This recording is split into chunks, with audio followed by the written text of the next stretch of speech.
strade strano, via d'uscita non ce n'è. E trappola di vita perché affascina anche me. Non è poi tanto male in fondo questa mia città. Questo non consola ma ci devo stare. Penso al passato ma soltanto a quel che ho. Mi lascio trascinare poi da quello che non so. Scopro la mia vita ma non lo nascondo mai. Quello che io voglio e che mi va di fare. Ai libri mi affeziono ma studiare non mi va. Lo slogan preferito e poi domani si vedrà. Mi piacciono le feste ma arrivarci presto no. Per farmi poi notare anche desiderare. Mi perdo in discussioni fino all'alba se non c'è qualcuno del mio gruppo che ha buon senso più di me. Accetto le scommesse e stare indietro non mi va. Se perdo poi non vale perché non è uguale. Intanto però ho una ragazza che mi fa morire perché non mi dà la dolce fragola.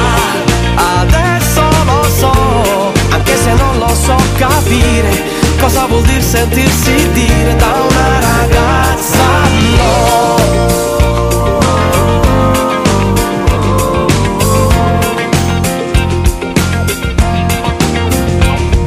Prometto in buona fede, chi mi è amico già lo sa. Mi impegno in tante cose ma ne faccio la metà. Guardo sempre prima di dormire dentro me. Guardo le mie azioni sempre le migliori. Ogni storia io la vivo sempre a modo mio. A chi mi vuole bene riesco a darne tanto anch'io. Se a volte faccio male non è certo colpa mia. Non sono mica il tipo da dimenticare. Intanto però ho una ragazza che mi fa morire perché non mi dà la dolce fragola.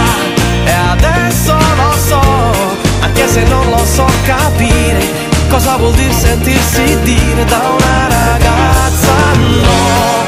So solo che è bella più del sole lei, riempie tutti i sensi miei. Bella come un sogno è lei, che cattura i giorni miei come nessun'altra mai.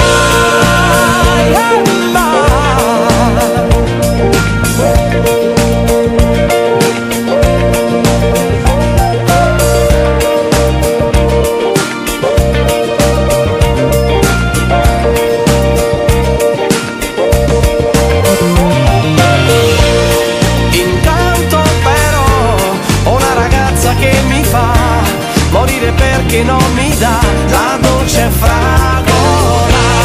E adesso lo so, anche se non lo so capire cosa vuol dire sentirsi dire da una